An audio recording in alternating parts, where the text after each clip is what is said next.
Oh, here we go. The SEC at it again, ruling by enforcement. They're coming after Coinbase. Let's talk about it, guys. And listen, I'm not too concerned just yet because we've seen this same old story. Right now, the SEC just going after anybody and everybody, especially the big dogs. We've seen them go after Kraken. We've seen them go after Coinbase.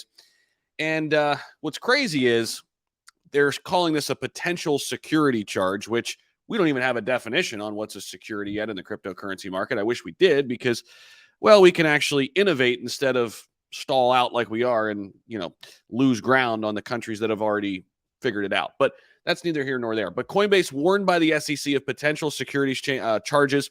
So right now, the SEC issued crypto exchange Coinbase a Wells notice, which is a warning that the exchange that it identified potential violations of U.S. securities law. Now, Coinbase said the warning wouldn't mean any changes to the exchange's current products or services, and the notice is the second warning from the SEC.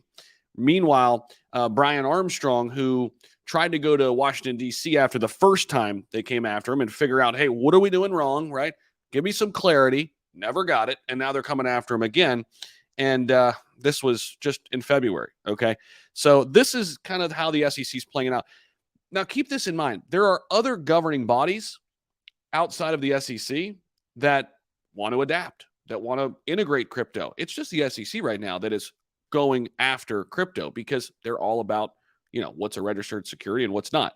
But again, we don't even have clarity on what that looks like in crypto. But they're, basically using the same laws they have in place to just put the hammer down on anything and everything. But let me dive into this article here. Let's get some of the specifics and talk about what this means. So Coinbase shares fell nearly 12% in the extended trading after the news broke on Wednesday, adding to an 8% drop during the regular trading hours.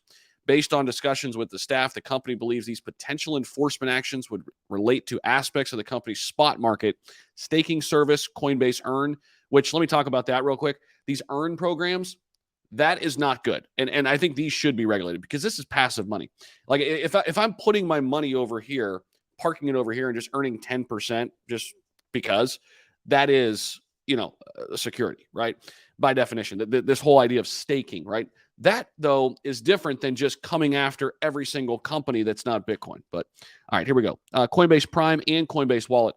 So Coinbase said in a regulatory filing that the potential civil action may seek injunctive relief, disgorgement, and civil penalties. Now, the SEC has ramped up its enforcement of the crypto industry, as we know, bearing down on companies and projects that regulators allege were hawking unregistered securities. Keep in mind, allege, right? Because we don't even know what that looks like. Reports first surfaced of an SEC probe into Coinbase in mid-2022. That's when they first got their scare. This was months before the collapse of FTX, by the way, in November of last year. And now, all of a sudden, the SEC wants to go after every single exchange. And they're going after Coinbase and Kraken for a reason. Those are the two exchanges in the United States that have actually checked all the boxes, that have actually done everything they're supposed to do. According to the information they have at their disposal, right? They've done everything they need to do.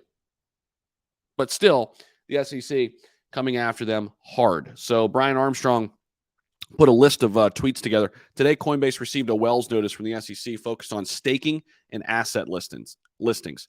A Wells notice typically precedes an enforcement action. Again, the staking issue, they went after Kraken with this too. I think this is actually a good move. We need to just get rid of the passive, 10%. I mean, I'm fine with that. I'm cool with that. I mean, some people may disagree. That's fine. But we don't need that. Let's just, move on in the industry, take that away, take the staking away, let people innovate. It's going to be interesting to see how this plays out because Bitcoin seems to be safe right now. They're looking at it as a commodity, even the SEC, who hates crypto. But everything else, that's the big question. What does everything else look like? But meanwhile, you've got companies like Polygon partnering with Starbucks and McDonald's. You got companies like VeChain partnering with Walmart. You got companies like Avalanche partnering with Amazon. So what's going to happen here, right? What are we going to do about this? We'll see. But we'll keep tabs on this one for you guys.